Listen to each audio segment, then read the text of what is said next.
Está começando mais um Fala Mais. Falando sobre o movimento de Jesus.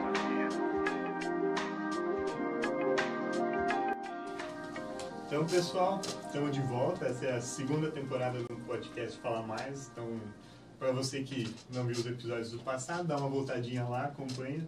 Mas a partir de agora é algo totalmente diferente. E nós estamos retomando o projeto. Eu, Jadiel, vou estar conduzindo essa conversa aqui. E a nossa ideia é construir a cultura de mesa, conversar sobre mesa, sobre discipulado. E ao longo dessa temporada a gente vai trazer vários convidados que vivem disso, pensam isso, sonham isso, ou projetos que estão conectados a isso. E a nossa ideia é abençoar a sua vida, permitir que, através do nosso relacionamento aqui na mesa, isso possa ressignificar e transformar os seus relacionamentos onde você está. E a gente vai estar conversando. E hoje o nosso convidado é o Matheus Rezende. Alegria, privilégio. Nosso primeiro episódio. Jadiel, que alegria. Bom demais estar aqui com vocês. E para você que não sabe ainda, a gente está gravando na nossa conferência. A gente vai estar anunciando que vai estar liberando esse episódio daqui a algumas horas. Mas tem sido um tempo muito bom e nós temos conversado muito sobre convergência. E o Senhor nos converge à mesa sobre o primeiro momento para que nós possamos, a partir da mesa, trazer outras pessoas a ela. E é sobre isso que a gente vai estar conversando. Então, Matheus, nossa galera pode ter uma galera que não te conhece, que não sabe quem é, então a gente quer saber. Que você apresenta aí quem é o Matheus, o que você diria para se apresentar para essas pessoas, elas entenderem qual que é o seu propósito de vida. Coisa boa, coisa boa. De verdade, um privilégio estar aqui com todo mundo, né? A equipe linda, gigante aí com a gente. É uma alegria a gente estar aqui junto esses dias em Blumenau. Eu sou o Matheus Rezende, sou lá de Timóteo, Minas Gerais. Timóteo é a capital do aço inox, não é qualquer cidade não. E cresci, vivi lá, sou filho do Teco Rezende, da Núbia, sou irmão da Ana Angélica, que me deu o dom como sobrinho, sou irmão da Ana Carolina, Carol Rezende, que é a esposa do João, e deu pra gente, tem 3 meses, a Cecília, e sou, sem dúvidas, a minha maior apresentação, eu sou marido da Marcela Rezende, isso para mim é incrível. E a Marcela é uma goiana, a gente está casado já há quase 11 meses e sou um homem filho de Deus, cara. Sou um amigo, um cara apaixonado por gente. Se eu pudesse me apresentar bem, eu acho que, sem dúvidas, essa é uma simples apresentação, mas que resume muito daquilo que eu entendo que eu sou, né? Claro, um filho de Deus, apaixonado por Jesus, apaixonado pela missão e apaixonado por gente, cara. Eu sou um cara que ama muito gente. E é isso. Acho que é uma apresentação boa também. Ótimo. Muito além do que eu fiz, né? Do que eu já fiz, do que eu estudei, mas acho que a minha melhor apresentação é essa aí. Muito bom. Muito bom. E para quem não sabe, o Matheus, então, ele é pastor do Sal da Terra, né? Da Igreja Sal da Isso. Terra. E eu queria que você contasse um pouco pra gente como que iniciou o seu ministério, como que você chegou até essa igreja, como que é para você liderar esse ministério? Coisa boa. Sou um dos pastores da Sal da Terra. Sal da Terra é um ministério já de quase 35 anos. É uma das coisas que marca a nossa igreja, né? Que hoje a gente está espalhado por aí. É uma igreja que, sem dúvida, influencia muitas outras comunidades de fé. É a vida em conselho, né? Mas a minha história, ela começa lá em Minas Gerais. Eu sou pastor batista, tradição batista. Estudei na escola batista, meus pais conheceram o seminário batista, trabalhei na juventude batista. Enfim, eu sou um batistão total. Mas sempre apaixonado pela unidade, né? Desde menino, muito apaixonado, e graças a Deus, pelo lugar que eu fui crescendo e que eu nasci, meu pai é um cara muito da unidade da igreja, na cidade, então eu nunca tive essa coisa só para um lugar, só para outro. Então eu comecei muito cedo. Eu ali com meus 11, 12 anos, sou filho de pastores, né? Mas com 11, 12 anos foi minha decisão mesmo, tomada, de dizer o seguinte, cara, ou eu vou viver esse negócio do reino de Deus a sério, ou eu tô fora e vou viver outras paradas, assim. A parada da integralidade, por mais que ainda era intuitivo para mim, não era um trem tão intencional, mas era um negócio que eu perseguia, cara, ou é de verdade ou não é. Então, com 11, 12 anos, eu fiz uma oração, falei, Deus, eu não sei o que o Senhor quer de mim, mas eis-me aqui, arregaça comigo. E essa oração foi um compromisso, né? Às vezes as pessoas falam, a oração mudou sua vida. Não, é além de uma reza, além de uma repetição. Foi uma palavra empenhada, foi uma palavra que eu empenhei com meu pai, com Deus, dizendo o seguinte, eu não sei o que o Senhor vai fazer de mim, eu não sei onde o Senhor quer me levar, eu não sei o que o Senhor vê em mim, mas eis-me aqui, faça comigo do seu jeito. Então, assim, desde ali eu fui assumindo a responsabilidade. Não é que mudou, caiu um trem do céu, não. Eu fui assumindo a minha responsabilidade. Então as minhas férias começaram a ser férias em viagem missionária, eu queria encontrar pessoas, queria conhecer gente nova, queria compartilhar desse evangelho. É aquele tempo quando a gente fica evangelizando até cachorro, sabe? Você sai assim, você gostou de uma estratégia evangelista, você quer evangelizar o cachorro, você está no boteco, você vai, né, tá passando na rua, na viagem missionária, você passa por boteco, você passa por salão de beleza, que na rotina a gente não para, mas você está na viagem missionária, você toca e fala, gente, tudo bem? Só vim lembrar que Jesus ama muito vocês, Ele me trouxe lá de longe para falar. Então assim, a minha vida na missão, eu fui sendo picado por esse mosquito e fui apaixonado por compartilhar. Então assim, é de mim até hoje isso por causa da missão, né? E na missão. Então a minha vida com missão é o tempo todo. Então eu estou no avião, eu estou num banheiro. Quantos amigos eu não fiz no banheiro? É estranho a gente falar isso, né? Você estava fazendo um xixizinho e tal, fica aquele momento sem graça, né? O cara do lado. Opa, bom, você é de onde? E tal. E começou a cair ideia. E ali uma palavra, você libera uma palavra, você entrega algo, né?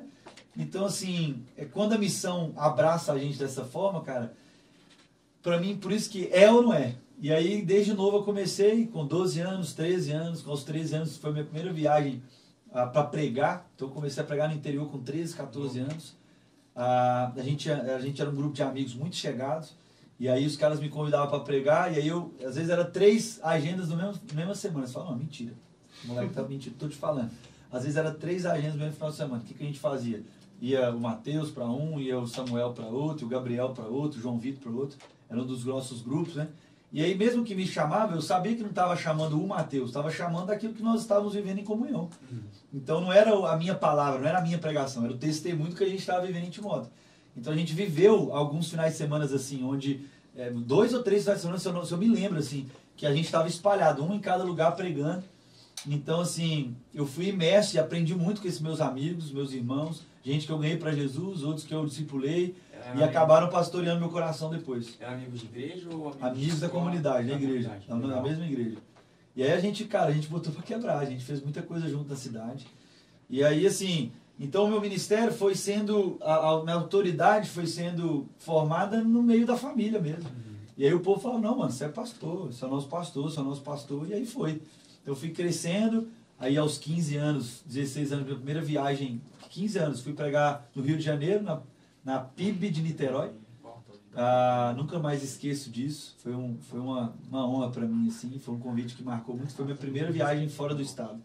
E aí, cara, continuei pregando e compartilhando pelo Brasil afora, por Minas Gerais, rodei demais, compartilhando desse amor, dessa vida em igreja, vida em comunidade. E aí começou, e aí eu fui pro seminário, né? E aí não tinha jeito, assim, alguns falam, não, faz outro curso também. Mas para mim era muito claro que Deus me queria no ministério dessa forma. Então não é que, Mateus, você fala que tem que ser assim com todo mundo. Não, essa foi a minha experiência. Então eu fui pro seminário direto, achei que ia para um seminário, achei que ia para Palavra da Vida, mas Deus mudou tudo, irmão, totalmente, assim. E aí eu fui para um lugar que eu não queria inicialmente, que era uma faculdade, eu queria algo integral, o tempo todo. E fui estudar no Seminário Teológico Batista de São Paulo, lá em Perdizes. E ali foi um tempo muito de Deus também. Continuei viajando, pastorei uma igreja lá em São Paulo. Enfim, fui participando de vários movimentos, né? Alguns aqui que eu conheci de Blumenau foi dentro desses movimentos que também a gente vai participando, né?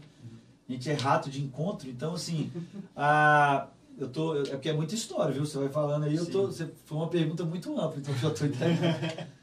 Mas aí, enfim, e dentro dessa realidade eu conheci um amigo, Daniel Coelho, pastor Sal da Terra, lá da Doca 12, em Santo André. Um pastor que era da Presteriana, hoje está lá, plantou essa igreja Sal da Terra, e ele me falou de um pastor Paulo Borges Júnior, né? É um amigo, é um pastorzão que a gente caminha junto hoje. A gente foi para uma viagem para fora do país junto, e ali a gente se adotou.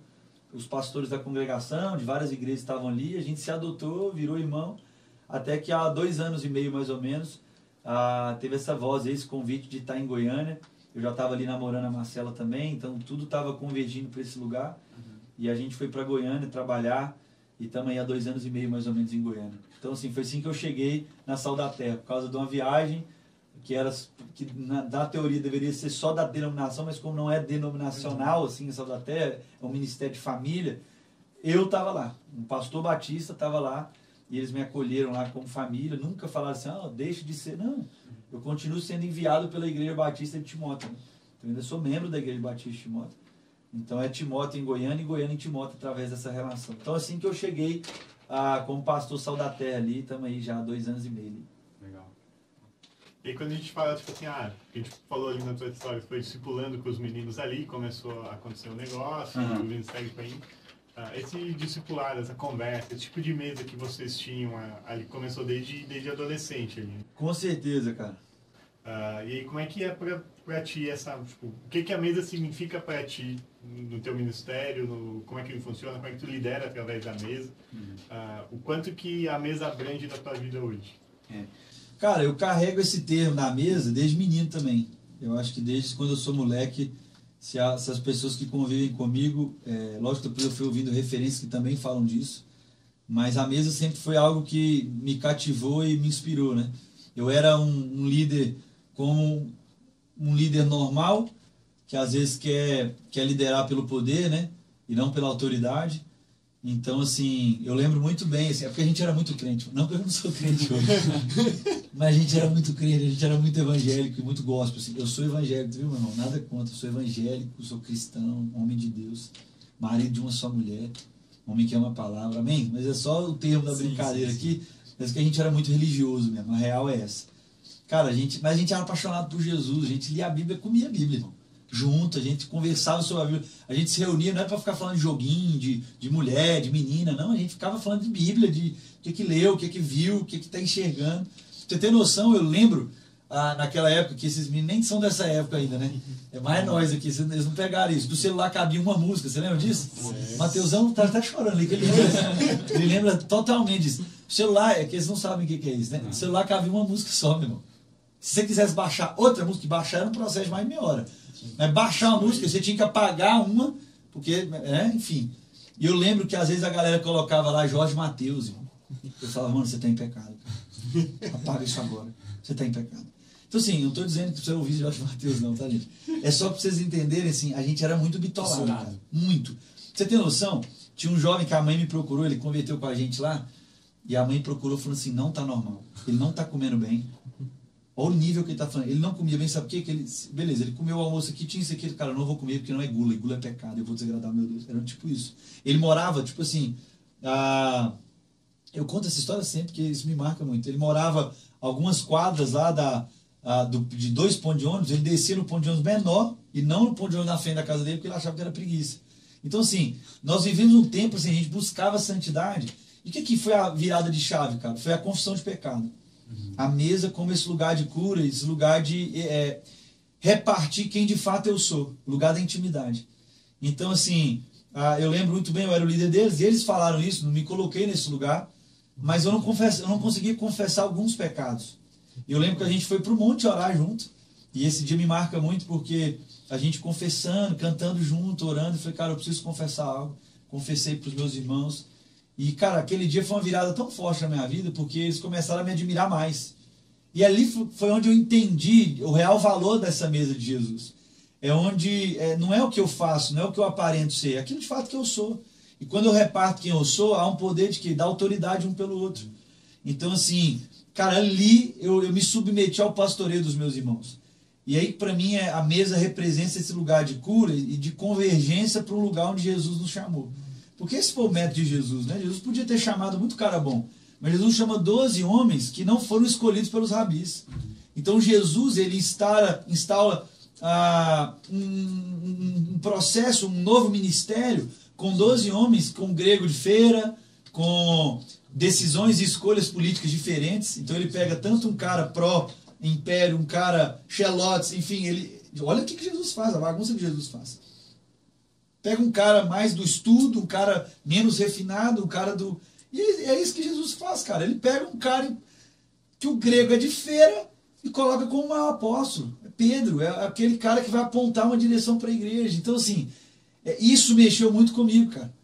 Essa mesa mexe muito comigo, porque é uma mesa quando a gente está sentado que não tem quem é maior e melhor que ninguém. Não tem aquele que sabe mais ou não sabe mais. É a mesa, não é uma plenária. Então, assim... A mesa, desde lá de trás, foi algo que curou a gente. Muitos desses amigos hoje meus eu ainda não tenho mais contato, tomaram outras decisões na vida e acabou que a gente, no caminho, infelizmente, são homens que eu amo muito. muito mesmo. De verdade, amo muito. E sinto muito deles não estarem vivendo aquilo que Deus quer para eles, assim, que eu tenho certeza, homens de Deus, de honra. Eu brinco que para mim, ele é maior que o C.S. Lewis. C.S. Lewis é um autor que eu gosto muito. Tem um amigo lá que eu tenho certeza que ele é mais... Ele é maior. Ele está me ouvindo falando, esse moleque é maluco. Esse cara é monstro, irmão. E é um cara que Deus usa muito.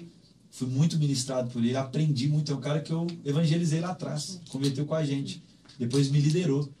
É esse que é o legal, assim. Eu fui banhado numa casa que eu ganhei o cara para Jesus, era o líder de todo o processo, mas ele era meu líder de pequeno grupo. Eu prestava conta a ele, eu me submetia ao meu coração. Então, eu fui forjado nesse ambiente, que eu era líder do ministério, mas no pequeno grupo eu ele que me liderava. Como é o cara que eu ganhei para Jesus, mas que hoje fala meu coração, me ensinou demais. Então, assim, é um pouco do que a mesa é para mim até hoje, mano. A mesa para mim é um lugar, e às vezes assim, as pessoas às vezes ficam meio assim, porque quando eu sento à mesa, eu já vou na intimidade, cara. Eu não fico assim, legal, né? A luz, legal demais, o ar, cara, Não, eu já vou para intimidade, eu vou fazer perguntas na intimidade, eu vou fazer perguntas para acessar seu coração, porque é isso que Jesus falou, faça com o outro aquilo que você gostaria que o quê? Fizesse com você. Então, assim, Matheus, tá falando que exegese é essa? Não, é que para mim isso é muito real, cara. Eu gosto quando as pessoas vêm atingir a minha intimidade. Pessoas, assim, curiosas, não como curiosas como alguém que está de fora, mas pessoas interessadas em acessar meu coração. Então, por isso que eu acesso o coração, eu já vou começando a intimidade, para entender que, cara, nós somos família, a gente é irmão, mas a gente só não se reconhecia ainda, a gente é filho do mesmo pai. Exato. Então, essa coisa para mim não é clichê. Mesa, Deus é pai, para mim não. Se Deus é pai, nós somos irmão, amém? Então, eu quero ter intimidade comigo. Eu tenho 2 irmãs, eu tenho muita intimidade com as 2 irmãs. Já brigamos demais, já tivemos fase e fase. Mas hoje a gente é muito íntimo um dos outros, né? A Carol, a Angélica, eu, a gente é muito parceiro, muito parceiro. Então é o seguinte, cara, eu lembro que há um ano atrás, eu chorando sozinho, eu fui dar parabéns para a Angélica, né? A Angélica foi minha irmã mais velha e a gente tinha mais atrito na nossa vida. E eu chorando copiosamente, cara, arrependido no espírito, mas a Angélica me ama demais, é minha irmãzona, protetora, mas eu chorei no espírito pedindo perdão, assim, falei assim, não, Ana, eu queria ter te abraçado mais. Eu lembro que a minha irmã mais velha, ela sempre amou me beijar muito, né? Ela era muito protetora no início, depois a gente teve os conflitos, né? Da idade ali. Mas eu falei chorando, porque eu falei assim, nossa, eu queria ter aceitado seus beijos, queria ter abraçado mais, porque essa é minha irmã, eu perdi tanto tempo, sabe? Hoje eu olho para trás, morando longe dos meus sobrinhos, da minha família, e eu falo, nossa, eu perdi tempo demais, cara. Eu briguei por coisa à toa, eu queria ter abraçado mais. Então isso para mim é muito forte. Então quando eu estou com vocês, eu estou com meus irmãos, né? Eu quero não poder olhar lá na frente e falar assim, cara, eu podia ter perguntado mais, podia ter compartilhado um pouco mais do meu coração. Então assim, onde eu estou, cara, por isso que eu não sou esse cara de ficar lá sozinho, vai descansar. Não, mano, eu descanso aqui. A mesa para mim é o lugar do descanso. Eu descanso compartilhando, eu descanso falando, eu descanso ouvindo histórias. Então assim, é um pouco do que passa pelo meu coração, sabe? E isso é muito legal, porque a ideia da mesa é que todos estão no mesmo nível. Então eu estou sentado em um lugar olhando no olho do meu irmão. Quando você falou ali da ideia da confissão, no nosso pequeno grupo a gente também tem essa ideia, né? A Bíblia fala, né? Sobre confessar os nossos pecados aos outros e nós somos curados. E aí, enquanto você estava falando, eu lembrei do episódio onde eu também estava passando por um processo de fraqueza. E sabe aquela ideia de orgulho, cara? Não dá pra... Meio complicado e tal. E eu cheguei num pequeno grupo da segunda-feira e falei, cara, não consigo conduzir porque eu tô agoniado. E olhei para aqueles meninos não, homens, né, estavam lá. E aí eu lembro que eu olhei para eles e falei, gente, aconteceu isso. Eu tava tão tentado, tava tão dificultosa a minha vida hoje que eu tive que fugir da minha casa. E eu fugi da minha casa, eu fui pra mesa de um irmão, de um amigo meu. Eu liguei pra ele e falei, cara, você tá em casa? Ele falou, tô. Eu posso ir tomar um café com você? Eu preciso conversar com alguém. Eu falei, cara, vem aí. Fui lá, passei no mercado, comprei um pastel que ele gostava, a gente sentou. E, cara, eu desabafei. Comecei a chorar com ele, as minhas mazelas, as minhas dores. Eu lembro que eu confessei isso pra ele. Gente, esse aqui é o meu pecado. E essa aqui é a minha aflição. E eu falei assim, não sei se vocês têm algo para compartilhar. Mas eu precisava compartilhar isso com vocês. Porque a mesa serve para isso. E aí foi muito engraçado, porque automaticamente um rapaz levantou e começou a ler. Carta aberta ao suicídio. E ele começou a ler a carta que ele escreveu naquele dia. E a gente começou então é aquilo que a gente conversou de se ver nu. Então não tinha mais o que esconder. Porque a mesa é esse ambiente de administração. Então, Com certeza. eu estou olhando no olho, eu não estou preocupado com o seu pé, não estou preocupado com a sua mão, eu estou preocupado com a sua alma, com a sua pessoa. Então, quando eu olho para o Mateus, eu vejo os olhos dele. E eu vejo em quem que ele está fixo. Quando eu olho para o Gerson, eu vejo os olhos deles. E a ideia da igreja é os olhos fitos em Jesus. Né? E aí, nesse relacionamento, nessa partilha, a gente dá graças. É aquele movimento eterno que você nos ensinou ontem, né? Você dá graças por tudo aquilo que Deus fez. Mas, cara, você continua compartilhando. Porque existe uma jornada, existe um caminho. E é complicado isso, porque, assim, de fato, cara, a gente tem lido a Bíblia, mas parece que a gente não encarna a parada, né? O salmista vai dizer isso, falou assim, aqueles que os olhos estão fitos em Jesus, o seu rosto jamais mostrará decepção. Exato. Então, assim, por que eu estou trazendo esse texto? Porque tem hora que a gente não encarna o próprio texto. Nós vamos ter momentos de tristeza, sim, nós vamos ter momentos de choro, nós vamos ter tempo de angústia, porque Jesus nunca nos livrou da angústia. Ele vai falar o seguinte, eu venci o mundo, mas se prepara, porque no mundo vocês vão ter aflição. Então, isso é legal, mas quando a gente olha para a história de Jesus, a gente não vê o rosto dele decepcionado. Mas por que você está fazendo esse texto? Porque a mesa é o lugar que a gente vai ferindo o coração do outro, aferindo o coração e ferindo no sentido de afiar. Por isso que a Bíblia fala que é o amigo que afia o outro amigo. E aí, quando a gente não está na mesa, a gente não está na oportunidade de ser afiado. E ninguém está afiado, ninguém nasce afiado, irmão. É necessário passar pelo lugar da comunhão, porque é na comunhão que a gente vai se afiando. Então, o cara que só senta para falar das coisas boas, o cara que só senta para falar que sabe, esse cara é o quê? É um irmão que precisa ser afiado. Talvez aquilo que esse cara que está lá com vocês lá está falando, cara, ele tá revelando aquilo que ele é. Assim, é um cara dependente, necessitado de quê? De mesa. A mesa não é um lugar só de confissão, de compartilhar, porque olha que você não só compartilhou uma dor, você confessou o coração. E aí sim fez acessar no coração do outro irmão algo da intimidade. Qual que é o problema nosso? A gente tem vivido isso nos pequenos grupos, que a gente fica compartilhando as coisas. E aí, como é que foi a semana e tal? A gente só compartilha, mas a gente não confessa, a gente não abre a intimidade. E aí fica um negócio assim, beleza, então, tapinha nas costas, cara, que legal, melhor aí, vamos lá, regaça, vamos pra cima. E aí a gente não acessa a intimidade do coração das pessoas. Então, a mesa não é o lugar de compartilhar a sua história, é repartir vida. Não é contar das histórias. Tem gente que ainda fica contando a história, mas não acessou o lugar da comunhão ainda, porque ainda não compartilhou o quê? A vida. Então não é o que você sabe fazer, não é o que você sabe falar. A gente não tem dúvida do cara que o cara é bom pregador, tem a palavra, tem conhecimento. Tá, mas as pessoas querem conhecer gente. Entendeu? Nessa de compartilhar, eu tive uma experiência de PG, que às vezes a gente não consegue também nem compartilhar as coisas boas. Tipo assim, tem os dois extremos, né? O cara que vive uma casca de só mostra tudo que tá bom, tu pergunta se ele tá bem, nunca tem um dia ruim, e tem outro cara que parece que nunca tem um dia bom também. E aí eles precisam nesse momento tipo assim, de entender, olha, talvez o prisma, a cosmovisão que tu tem, como tu tá enxergando as coisas, precisa dar uma calibrada. E aí eu tava no dia que a gente ia ter PG, cara, eu tava seco, assim, eu não tinha uma ideia do que eu ia levar, compartilhar, dividir, como é que a gente vai ter um momento aqui. Eu falei, cara, eu preciso de alguma coisa. Já vai chegar uns 20 caras lá em casa e eu não tenho... Só tenho boa noite para eles, não tem mais nada. E, cara, do nada veio uma ideia, tipo assim, sobre gratidão. Eu falei, cara, gratidão, o que eu vou fazer de gratidão? Como é que funciona, como é que vai funcionar esse negócio? E aí, cara, eu lembro que era a pandemia, a gente não podia ter muita gente em casa, por causa daquelas regras malucas daquele período. E aí eu pensei, cara, eu vou gravar vídeos. E aí, na hora, vieram vários motivos de que a gente poderia ser grato, tá ligado? Por alguém que foi referência na sua vida, enfim. Cara, eu lembro que eu listei, conversei com os meninos lá. Agora a gente vai descer, porque a gente vai, cada um vai pro seu canto. A gente vai fazer vários vídeos de agradecimento. A gente vai mandar, mas para alguém que, tipo assim, alguém que foi muito importante na sua vida e tu nunca disse um obrigado. A pessoa nem sabe que ela é importante, mas ela foi, você sabe. E aí o cara ia, gravava um vídeo e mandava para ela. Gravava um vídeo e mandava. Assim, um monte de gente mandando vídeo de agradecimento para um monte de gente. E aí no final a gente falou, cara, gratidão é um músculo, a gente exercita ela. Quanto mais a gente vai exercitando, mais fácil vai sendo a gente viver uma vida grata. Mas eu achei que acabava aí.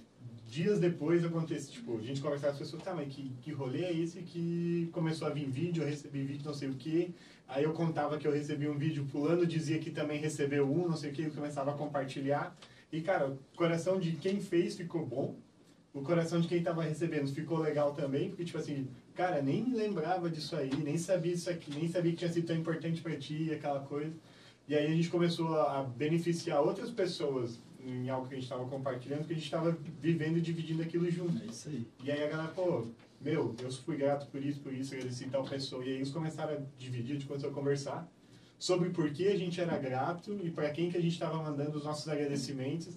E a galera depois repercutindo, e aí outras pessoas fizeram também.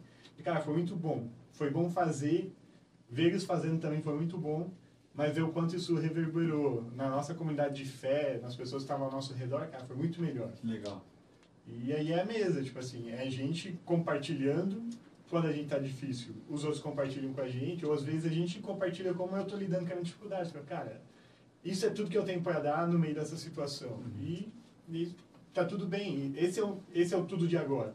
E aí vai passar essa situação, a gente vai compartilhar, o outro vai dizer que também tá passando, e às vezes nenhum tem solução pro problema do outro. Às vezes tá todo mundo no perrengue, mas tá todo mundo no perrengue junto. Porque Jesus nunca prometeu essa solução. É muita prepotência a gente achar isso. Por isso que às vezes assim, eu fico incomodado com algumas posições. Tem gente que às vezes está fraco. Aí o cara vai e senta. O cara vai e se cala. O cara está enfrentando um momento desse aí. Uma doença aqui, aí o cara vai e murcha. Não, irmão, agora que você está assim, vai lá e abraça outros que estão assim também. Porque, mas pastor, mas não está claro para mim, então começa a orar. A gente tem feito esse movimento lá. Começa a orar, a sua crise que você tem com Deus, começa a orar pelo seu irmão por essa mesma crise que você está tendo. Então, se você está com falta de fé, se você está com falta de dependência, começa agora a orar pela pessoa dizendo isso, pai, se essa irmã está com falta de fé, começa a repartir. Aí você vai ver o movimento. Aí as pessoas começam a fazer isso, e ela fala assim, pastor, eu fui curada. Como assim? Eu falei, é isso aí, ué. Ele falou, pastor, de verdade eu fui curada. Eu falei, por causa disso, porque é por isso que Jesus fala que é quando estou fraco, que a força dele se manifesta em nós.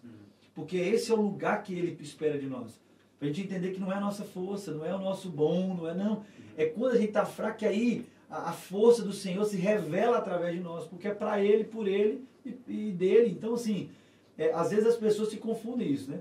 Não, estou vivendo um momento agora fraco e tal. Então começa a orar pelas pessoas. Pai, repreendo espírito de fraqueza espiritual na vida da pessoa, a preguiça de ler. Eu falo isso, pessoal, por quê? Porque aí você compartilha as dores, irmão.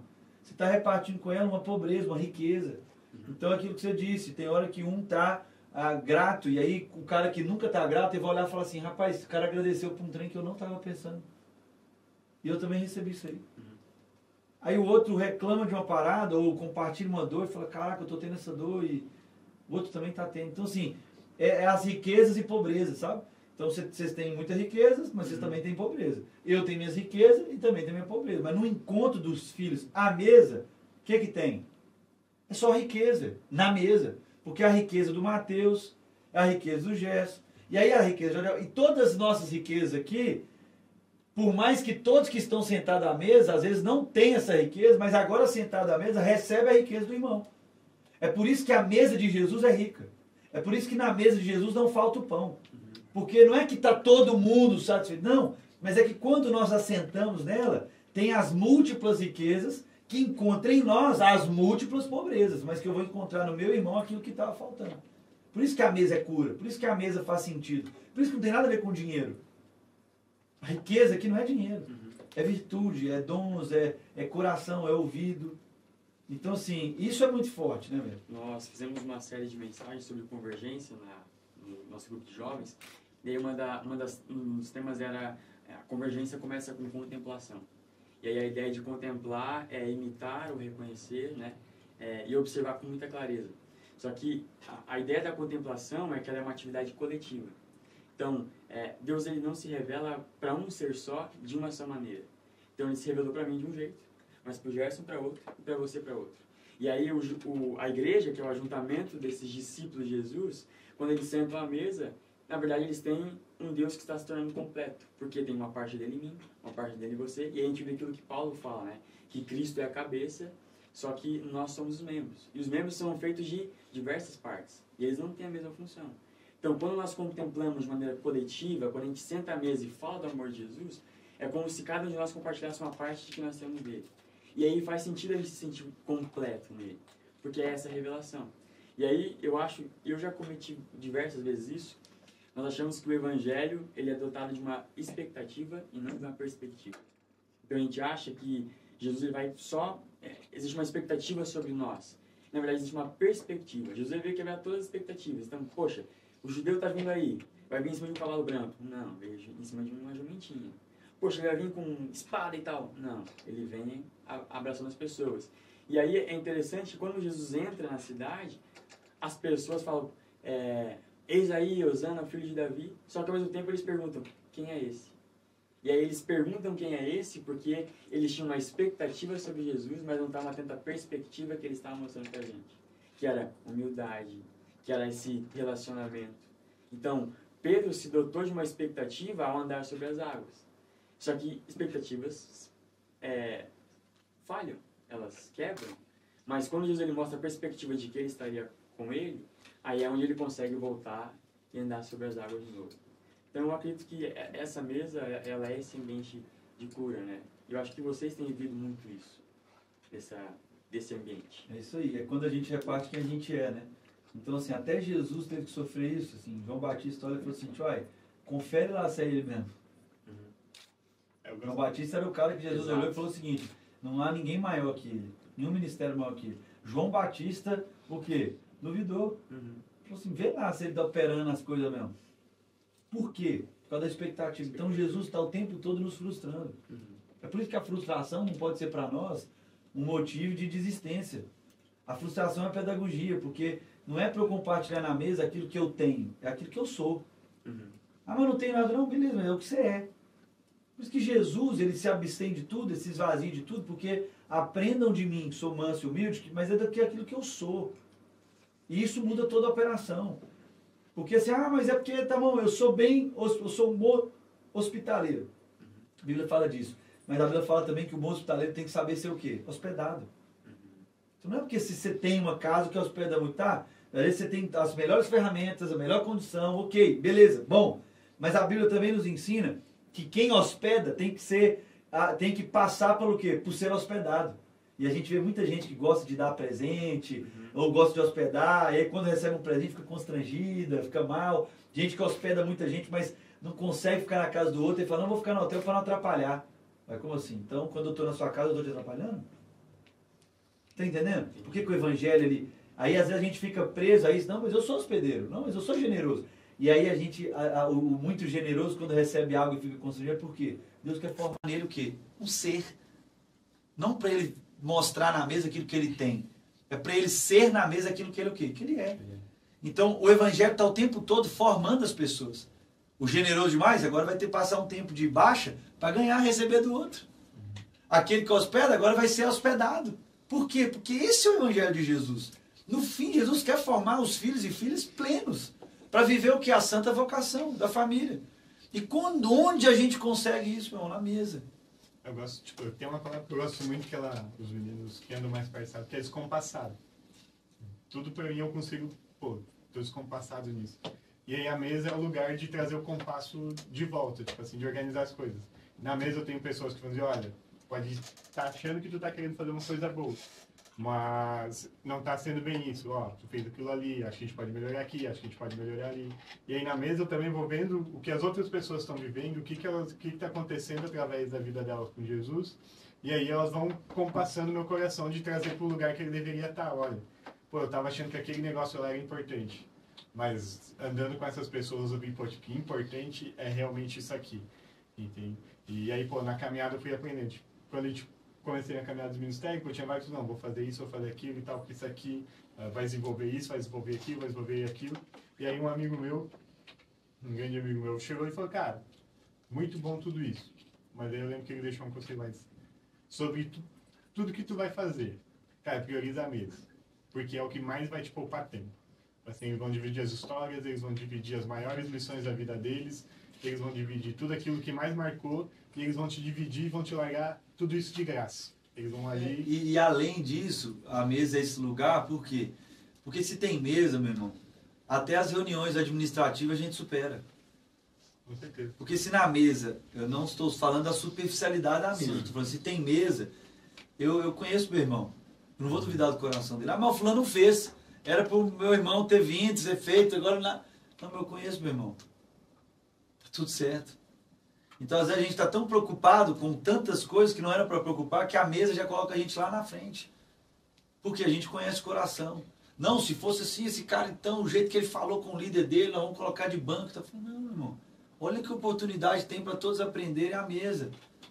Onde o irmão estava, ele falou do jeito que falou, se exaltou do jeito que falou, mas tem coisas lá atrás. Mas na mesa eu consigo conhecer o coração dele. Agora, na informação eu mando ele embora. Eu demito, eu tiro ele do grupo. Isso é uma coisa. Isso é Babilônia. Isso é construir a torre de Babel. Isso é, entendeu? Isso é tijolo. Que eu vou colocando até chegar num alto lugar. Agora, na construção de Jesus é a pedra angular, a construção é de pedras. Não existe pedra igual. Então, na mesa é o lugar onde eu conheço as pedras. Na mesa a gente é maior que os nossos erros, né? Então, eu conheço, assim, tem pedra... O que é mais importante? A pedra grande ou a pedra pequena? O que é mais importante na construção da casa? Todos. Ué? A pequena vai entrar onde a grande não entraria. E a grande está no lugar que a pequena não suporta. Então, assim, tá entendendo? Assim, na família, no reino de Deus, é essa outra perspectiva. E às vezes quando a gente vai para um lugar fora da mesa, a gente quer ser o quê? É um tijolo, outro tijolo, porque se sair o tijolo, eu só coloco outro igual. É o mesmo tamanho, a mesma forma, para produzir a mesma receita. Isso não tem a ver com o reino de Deus. A mesa de Jesus não é a mesa de tijolos, é a mesa de que pedras de tamanhos diferentes que se sentam junto. Numa grande construção que está sendo construída, que vai ter uma pedra angular. Uma pedra para sustentar tudo, que é Jesus. Então, se a gente crê nesse negócio, meu irmão, encarne-se na vida, naquilo como a gente lidera o pequeno grupo, como a gente lidera a nossa casa, como a gente compartilha com os amigos, como a gente lida com o esporte, como a gente lida com a saúde, como a gente lida com tudo. Se a gente vai encarnando isso, as coisas vão começando a fazer sentido. O reativo começa a pensar, fala, ele não é o meu funcionário, ele é meu irmão. Ele não é qualquer cara, ele é meu irmão. Aí você começa a entender isso dentro de casa. E lá fora, nossa, véio, você viu que cara lá, velho? Pelo amor de Deus. Aí você já lembra, opa, não é meu irmão. Então deixa eu ver como é que eu vou falar. Deixa eu ver como é que eu vou tratar. Então a mesa é o lugar da família. É a mesa onde Jesus alinha o nosso coração dentro do seguinte, eu sou o irmão mais velho. O nosso pai é visto através de mim. Vocês conheceram o pai através do filho. Mas vocês têm um tanto de outros irmãos aí para adotar. Para de colocar etiqueta. Para de querer... né, fazer pelo poder e seja cheio da autoridade do Espírito. Com certeza. E para quem não estava, o Matheus deu um workshop na nossa conferência e aí você trabalhou dois conceitos que são bem pontuais e eu acho que eles se encaixam nessa ideia de mesa, que foi o conceito de poder e autoridade. E eu queria que você explicasse para a gente qual que é a diferença ou como se encaixa no ministério de Jesus a diferença entre poder e autoridade. Coisa boa. A Bíblia vai falar que Jesus se esvaziou de todo poder, mas era um homem cheio da autoridade de Deus, né? A Bíblia vai dizer que ele crescia e se fortalecia no Espírito, para depois aparecer, né? Depois aparecer publicamente a Israel. Então, assim, Jesus era um ser humano como nós, que crescia e se fortalecia no Espírito. Fortalecer no Espírito, você vai ganhando autoridade, porque agora, pela parte do poder de Deus, você pode realizar as coisas. Esse é o caminho de todo cristão, de todo homem e mulher de Deus. Jesus fez esse caminho. E aí, quando eu penso em poder e autoridade, a gente tem que lembrar, por exemplo, um chefe. Vamos colocar aqui um chefe, todos conhecem, talvez vocês já tiveram um chefe assim, ou conhecem filme, ou conhecem alguém. Enfim, aqui em Blumenau não deve ser nenhum chefe assim. Talvez, aqui na igreja não deve ter ninguém parecido com isso. Mas sabe quando aquele cara é muito autoritário e quer ganhar pelo poder, o cara que grita? É isso, pensa um chefe que precisa gritar, oh, pelo amor de Deus, isso é o quê? Ele tem o quê? Poder. Porque se tivesse autoridade, ele é só chegar e falar assim, galera, amanhã, tudo no jeito, tá bom? Autoridade. Então a palavra já basta. Quem é poder precisa o quê? Gritar. Numa casa, numa família, quando o pai tem que ficar gritando com a esposa, grita com o filho, porque já perdeu o quê? A autoridade. É um cara cheio de poder. E isso é muito louco. Isso é muito louco. Por quê? Porque nós, quando a gente vai indo para esse caminho do poder, aí é o seguinte, aí a voz que grita mais, é quem tem mais, é quem aguenta mais, quem tem mais direito. Agora, a autoridade, ela não precisa dessas coisas. Então, por isso que você vê pessoas assim, cheias de autoridade, mas com pouco poder. Por quê? Porque são. Quem vai para a linha do poder é porque tem crise de quem ela é. Jesus não teve crise, ele sabia quem ele era. E por isso que ele era um homem cheio de autoridade. Jesus, quando olha e fala, Pai, se fosse possível, afaste-me esse caso, mas seja feita a tua vontade, porque ele sabia quem ele era. Pelo poder de Jesus, ele fala assim, não, eu não suporto. Por essa galera que eu caminhei aqui, eu vou morrer para esse povo aqui. Pelo poder de Jesus, se ele tivesse seu poder, ele podia falar o quê? Eu não vou morrer. Mas Jesus era um homem cheio de autoridade. E por que isso inspira a gente? Por que isso tem tudo a ver com a gente? Porque tem hora, meu irmão, que a gente às vezes está até liderando pelo poder e não pela autoridade. E a autoridade fala de quem nós somos, é a referência. É quando olham para nós e falam assim, tem coerência nesse cara. Esse cara vive o que fala, meu irmão. É aí que a gente vai alcançando o que? A autoridade. A autoridade precisa de tempo. A autoridade precisa ser vivida. Ah, o cara é paciente. Depende. Você nunca viu uma oportunidade dele estar estressado. Ah, o cara é generoso. Você nunca viu? Quando estava faltando, o que ele fez ali? Você não sabe? Então a autoridade é com o tempo, é com a caminhada. É por isso que Jesus foi mostrando e revelando e recebendo o quê? A autoridade.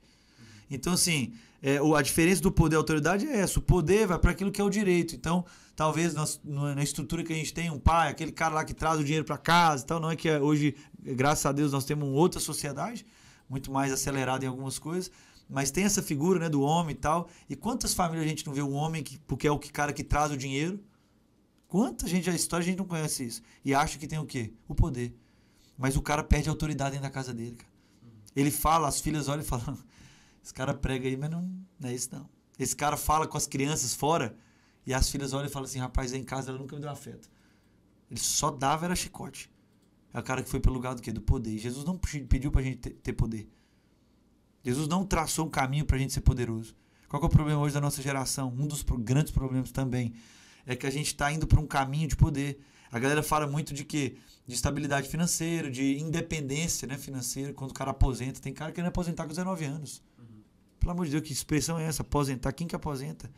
Filho de Deus não aposenta, a gente trabalha até morrer, meu irmão. Estou dizendo que vai trabalhar no serviço, na profissão, mas trabalho, vida de trabalho até morrer. E aí a galera tá indo o quê? Para um lugar para alcançar um poder, para aí sim realizar as coisas. Já viu isso? Gente falando, não, quando eu tiver um recurso aí eu vou ofertar em missão. Não, meu irmão, não é sobre o que você vai ter, não é o poder que você vai conquistar. Porque o poder sobre nós, de quem tem autoridade, sabe o que é o poder do Espírito. Jesus não agia pelo poder dele. Nenhuma hora a Bíblia fala disso. Jesus com seu poder curou. Não, a Bíblia fala. E Jesus com o poder do Espírito, pelo poder do Espírito Santo. Então, assim, eu acho que a gente é convidado, Jadiel, a crer numa vida de autoridade. E não a busca de poder. Ah, Mateus, mas a Bíblia fala assim, recebereis poderes e tal. Mas não é, a galera lê assim, não é o poder para você ser poderoso. Nunca foi sobre você. Nunca foi sobre nós. É sobre ele. Então é o poder do Espírito através de nós. Então, assim, o caminho de quem busca o poder, esteja no dinheiro, na profissão, na relação, nos relacionamentos, na liderança, na igreja, é complicado. Então, é muito bom vir aqui em Blumenau e perceber na liderança de vocês. Homens com autoridade. Que não precisam gritar. Que não precisa pagar, não, é homens que têm autoridade. Quantas vezes nesses dias aqui eu sentei e ouvi histórias de quê? De gente que vive a vida na vida. Então isso dá o quê? A autoridade. Não o Big Boss que só manda e se obedece. Isso nós precisamos destruir. Isso nós precisamos desconstruir para construir. Isso é muro. O cara que vai viver pelo poder, ele quer construir o quê? Muro. Não eram os impérios. Os impérios, quanto mais poderoso, mais ele tinha. Armas e o quê? Muralhas. Os maiores impérios construíam o quê? Grandes muralhas. Era reconhecido pelo tamanho da sua muralha. Mas nós não fomos chamados para esse estilo de vida. Nós fomos chamados para vida de autoridade. Sabe por quê? Porque agora não tem fronteira. No reino de Deus não tem muro, não tem fronteira, tem ponte. Os muros que antes pelo poder eu construía para separar, para falar quem é maior, quem tem mais, quem é mais seguro, agora eu entendo o seguinte, não, aqueles muros, agora eu construo pontes para encontrar o meu outro irmão, que eu não sabia que era irmão. Então, essa lógica do reino de Deus é libertadora, cara. Para mim foi libertadora. Massa. E, tipo assim, a gente tava conversando, tipo assim, de coisas que a gente poderia conversar, fazer. E uma das coisas que a gente gostaria que tu tentasse resumir essa ideia, é uma pergunta complexa, mas se fosse teu último fôlego de vida, tipo assim, a última coisa que você poderia falar, a última coisa que você poderia fazer, tá assim, ó, no finalmente do finalmente, tipo assim, qual seria a mensagem que o Mateus deixaria para que reverberasse pela eternidade, pelo resto dos dias, pelo resto do tempo, ou por maior tempo possível, tipo assim, qual seria a tua frase final, a frase final da sua vida? Muito bom, pergunta complexa mesmo. Eu sou um cara, é legal essa pergunta demais, eu sempre pensei muito nisso. Eu lembro quando eu estava, mesmo quando eu era jovem, eu lembro que eu tinha anotado a frase que estaria até no meu caixão. Eu devo ter anotado ainda, né? É porque eu sou um cara que anota muita coisa, mas eu vou perdendo as coisas. Porque eu não sou tão bom no celular, eu vou anotando no caderno e vou perdendo. Mas eu acho que eu devo ter isso em algum lugar ainda. Mas pensar nisso é muito interessante, né? Uma das coisas que marca a minha vida e que eu fico pensando na morte, já vou falar a frase, é a frase que eu queria deixar para a humanidade, se fosse o meu último suspiro, seria de fato mesmo, na real, o meu velório. A frase é o seguinte: vão lá no meu velório. Vão lá cultuar, vão lá celebrar, porque de lá você vai ver quem eu sou. Eu acho que esse é, sem dúvida, a minha maior mensagem, assim. Eu sou um cara muito falho, cara. Muito limitado. Mas eu busco muita coerência. Quem caminha comigo testemunha disso. Eu não tô, é difícil a gente falar da gente nisso, né? Mas eu persigo isso, cara. Eu persigo viver uma liberdade em Deus, assim, gigante. Eu persigo ser um homem de testemunho irrepreensível. Então, assim, eu falaria pra pessoa, vai lá no meu velório. Porque lá no meu velório você vai ver os testemunhos de gente que passou pela minha vida, de gente que me abençoou, de gente que pastoreou meu coração, de gente que foi tocada, de gente que conheceu a nossa casa, de gente que foi amado por nós. Eu acho que o maior testemunho é o jeito que as pessoas iriam tratar a Marcela. O maior testemunho para mim é o jeito que eles iam falar com meus filhos, as histórias que eles iam contar. Enfim, cara, por onde eu vou, por onde eu passo, eu sou intenso pra caramba, irmão. Eu entrego tudo. Toda vez eu entrego tudo, porque eu sei que meus filhos virão para Blumenau. E em Blumenau eles vão conhecer vocês e falar assim, cara, talvez quando seu pai esteve aqui, marcou minha vida e ele foi intenso. Ele foi um amigo, ele compartilhou o coração dele. Então eu acho que o meu velório, não é que eu tenho expectativa no meu velório, mas eu acho que o meu velório eu tenho convicção que vai revelar. Muito além daquilo que eu falei, muito além das ideias que eu tive, muito além dos meus sermões. Eu acho que o meu velório vai ser o meu maior testemunho nesse sentido, né? Pro mundo, né? Para as pessoas.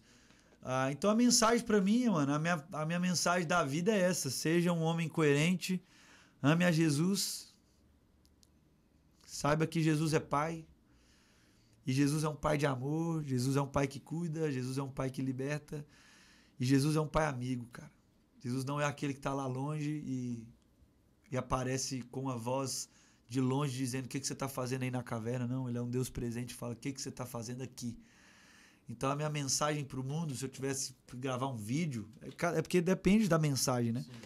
Mas eu falaria isso: ame a Jesus, conheça Jesus, ame a sua família e entenda que a sua família não é seus parentes. Vocês são minha família aqui, eu tô aqui, meu coração não está pensando na Marcela agora, minha família aqui é vocês. E se eu não entender isso, entregar tudo, eu vou estar sendo incoerente com a minha casa. Entende? Então, a minha última mensagem seria essa, assim, conheça Jesus, seja amado por Jesus, porque aí você vai conhecer sua família. E na família, seja o filho de excelência, porque aí você vai entregar tudo. Busque a coerência, até o último suspiro. Acho que talvez seriam essas cargas, essas palavras assim que permeariam aí o meu último suspiro. Mas é interessante essa pergunta. E quem sabe vocês vão assistir aí meu último suspiro daqui uns anos, né? E vão falar, caraca, ele falou isso mesmo. Ou vão falar, nossa, ele mudou o roteiro, né? Uma frase nova, né? E já que você está falando da sua intensidade, você trouxe pra gente um material. Então, o livro do Mateus, Quando o Pouco é o Bastante. Ele escreveu com algumas pessoas, alguns amigos. Na verdade, esse livro aí é o seguinte: quem organizou foi o Daniel, foi aquele pastor que eu disse que me apresentou para hoje a congregação que eu estou hoje, na família Sal da Terra, ministério que eu sou um dos pastores.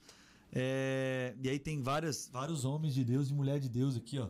Tem o Daniel, o Caleb, tá lá em São Paulo, na Iba Viva. Tem o Thiago Grulha, Tem o Rafael Pijama, que está em Portugal hoje. Tem o pastor Sidney Costa, da Igreja Batista de Alphaville. Tem o Diego Bittencourt. O Diego é da Calvary, Campo. A Flávia, esse capítulo da Flávia, meu irmão, é surreal. Tem o Jean Francesco, presbiteriano. Tem o Davi Lago, conhecido aqui pela galera aqui, já veio aqui. E aí tem a Cota, né, que sou eu, o Matheus Rezende. Aí os caras falaram assim, mano, vamos colocar o Matheus. Aí ele escreve o último capítulo. Porque aí ninguém lê até o último capítulo mesmo, né? Então se ele escrever alguma besteira, vai ficar aí pra lembrança. Mas é um livro, cara, sem dúvida, assim... Eu vou te falar, sobre João 6, eu desconheço alguma literatura tão... Na minha ideia daquilo que eu já li, né? Lógico. Talvez se ele leu algo mais profundo, você pode mandar pra mim lá. Mas João 6 é um livro, assim, muito completo. Não é um compilado de ideias. É um rio mesmo. Por isso que foi legal demais o livro. É um rio de água viva mesmo, de palavra rema. E sobre João 6, a multiplicação dos pães e peixes, eu escrevi sobre últimos versículos ali, que Jesus, ele se retira, né? Jesus ali, ele deixa os discípulos com os 12 cestos e se retira porque queriam transformá-lo rei à força. Tá entendendo como é que é? Um cara cheio de autoridade tem a tentação de quê? De buscar o poder. E Jesus não queria o poder. Jesus se afastou. E é tão legal que a autoridade de Jesus, quando... Eu sempre me perguntei, né? Por que os 12 cestos? Se a Bíblia fala que o gordinho podia comer o que queria e o magrinho o que queria, porque a Bíblia fala que ele multiplicou e todos poderiam comer tanto quanto queria, a Bíblia fala que todos ali na região já tinham o quê? Alimentado, amém? É o que a Bíblia fala. Mas Jesus não é o Jesus de desperdício. Ele nem o maná ele gostava do outro dia. Gostava não, ele repudiava o maná no outro dia. Amém? Então por que sobraram? Você não podia guardar para amanhã, estava todo mundo satisfeito. Por que sobrou? E aí eu escrevo um pouco sobre isso. É o Jesus que fala o seguinte: é porque quando a família está alimentada, os filhos responsáveis se movimentam em outras direções para alimentar um outro povo que ainda não comeu. Então é muito louco isso, porque Jesus está falando o seguinte: é para hoje, irmão. Pega o cesto e ó, eu tô subindo, mas vocês o quê? Se multipliquem. Então assim, essa leitura me abençoou muito nesse sentido. Porque, de fato, mano, nós estamos aqui para formar homens e mulheres plenos, bem resolvidos, plenos, íntegros, inteiros na missão. Mas não é para ficar num só lugar. Chega uma hora que Jesus está ensinando os responsáveis, não busque poder. Porque poder, você vai poder governar sobre o lugar. Mas numa vida de autoridade, a gente se movimenta para repartir com mais irmão. Então, assim, é um livro assim, sensacional. Eu conto uma história que eu até contei aí. Galera, eu encontrei várias pessoas aqui. Falaram, eu vi seu podcast lá com o Douglas e tal. Eu conto a história aqui no livro, da história que eu contei lá no Douglas também, que é uma história que me marca muito. Enfim, é um livraço, cara. Se você não... a gente trouxe poucas unidades aqui na igreja, você vai ver esse vídeo depois, já não vai ter livro mais, hoje eu vou ter voltado, eu devo deixar o livro aí. Mas vai lá na loja Mesa Preparada, e aí você pode comprar. Só colocar lá, Loja Mesa Preparada, tem esse livro lá, e vai abençoar muito a sua vida. Matheus, estou querendo dar um presente. Dá esse livro de presente para alguém. Eu acho que vai edificar muito, cara. E a gente não te contou, mas todo o podcast, a gente, nessa segunda temporada, a gente quer um presente do nosso convidado. E a gente pensou, tipo assim, de que a gente poderia escolher isso. E a gente gostaria que tu compartilhasse um livro pra gente, indicasse um livro que foi importante, e um livro que tu considera bom, um livro que marcou sua vida. Por que ele marcou? Por que você acha que... vale a pena ler esse livro e por que isso é um presente para nós? Porque abençoou a sua vida, transformou alguma parte da sua vida, talvez abriu sua mente para alguma coisa. E isso pode fazer a mesma coisa com a nossa vida e a gente nem conhece esse livro. Então, isso seria um presente para nós e um presente que a gente gostaria de deixar para as outras pessoas. A gente queria que tu deixasse isso para a gente. Tipo assim. Coisa boa. Eu podia falar de muitos livros, mas eu vou te falar do primeiro livro que eu li na vida. O livro chama Restaurando o Ardor Missionário. É o livro do Ronaldo Lindório. Já ouviram falar? Conhece o Ronaldo? Ele é um homem de Deus, um homem fantástico. E é um livro porque marcou muito a minha história. Foi ali que eu falei, não, irmão, eu vou entregar tudo. É um livro que marca... Acho que nunca falei sobre isso assim, em gravação, né, em podcast. Mas em vídeo. Mas de tantos livros, cara, que abençoou minha vida. Um livro que eu queria deixar assim é o Restaurando o Ardor Missionário. Sem dúvida foi um livro assim que marcou muito. Talvez você vai ler e fale assim, cara, tão simples esse livro, cara, me marcou muito. Marcou muito porque eu era um menino muito novo. Eu tinha 12 anos, né? quando eu li esse livro. E foi, sem dúvida, também uma virada de chave. Falei, cara, é isso aqui, meu irmão. É esse negócio, é por esse evangelho aqui que eu vou morrer. Eu saí da leitura desse livro com essa sensação, assim. Eu vou dar até o meu último fôlego. Até o meu último fôlego por missões. E missões é a missão do Reino de Deus, pela mesa. Então, se eu pudesse, de tantos outros livros que passou na minha cabeça aqui, mas um especial aqui, eu quero honrar a vida do Ronaldo Lindório e honrar esse livro que fez parte aí lá bem do início. Eu tinha 12 anos de idade, então estou aí com 27, então já fazem alguns bons anos, né? 15 anos que eu li esse livro. Então eu queria compartilhar esse livro aí, que foge também do que a galera poderia falar. A loja Mesa Preparada tem vários livros os livros que a gente... Esses são os livros da nossa vida também, estão lá. Culpa e Graça, enfim, outros livros também que marcam. Enfim, é muito livro, cara. Cristianismo Puro e Simples. Por mais que eu não li tanto livro, você acredita? Eu li poucos livros na vida, assim. Eu sou um cara que eu não leio tanto quanto eu queria. Eu tenho muitos livros na minha biblioteca, na minha prateleira, que eu li 2 capítulos, 1 capítulo, nem sempre o primeiro. Às vezes eu vou num tema assim e falo, cara, eu quero ler sobre isso aqui. Então, tem vários livros aí, mas o presente é esse. Mas tem as lembrancinhas. A lembrancinha Ixi, tem muito livro. Cristianismo Puro e Simples, eu acho que é um livro que tem que ler, do C.S. Lewis, eu acho que tem que passar por ele. A Trelice a Videira também, eu acho que é importante caminhar por ele. Enfim, e quando pouco é o bastante também. Ok. E, como a gente está falando de presentear livros, esse livro aqui é o Eu Sou. E é como a sua igreja fala de família, esse é um livro de família, escrito pelos nossos jovens aqui da sede. Nós lançamos ano passado. E ele é de família porque a ideia é uma viagem, então você vai conhecer o Eu Sou, então os atributos de Cristo. E ele é perfeito porque ele é curto, né? Temas e atividades. Então a ideia é o pai, a mãe, ler o devocional com seu filho, conversa sobre a característica de Jesus e sempre tem uma atividade, um jogo para fazer. E aí você pode abençoar a sua comunidade, abençoar também a sua vida e aproveitar isso. Você tá doido. Ele é o inimigo do não consigo ler, né, cara? Tem figurinha. Ele não é um livro cansado. Pô, eu não gostei do jeito que você escreveu. Exatamente. Eu leio 2 páginas e é outro escrevendo. É o mesmo princípio Tem desse aqui. mapinha para se guiar. Vai mudando. E, cara, é um livro que fala muito sobre essa questão de caminhada, né? Tipo assim, antes de a gente pensar a palavra convergência, a gente já falava do eu sou, do que Cristo é, né? Das muitas coisas que Cristo é, da perspectiva de cada um, do coração de cada um, foi colocado ali. Cara, tem abençoado muito por aqui, que abençoe muito por lá também. Com certeza, vai abençoar. E como tá na sua camisa, Deus é comunhão, né? É isso aí. A ideia é isso, a gente se relacionar com esses materiais. Mateus, muito obrigado. Bom demais. Prazer estar com você. Amém. Espero ter compartilhado aí um pouco do coração. Passa rápido, né?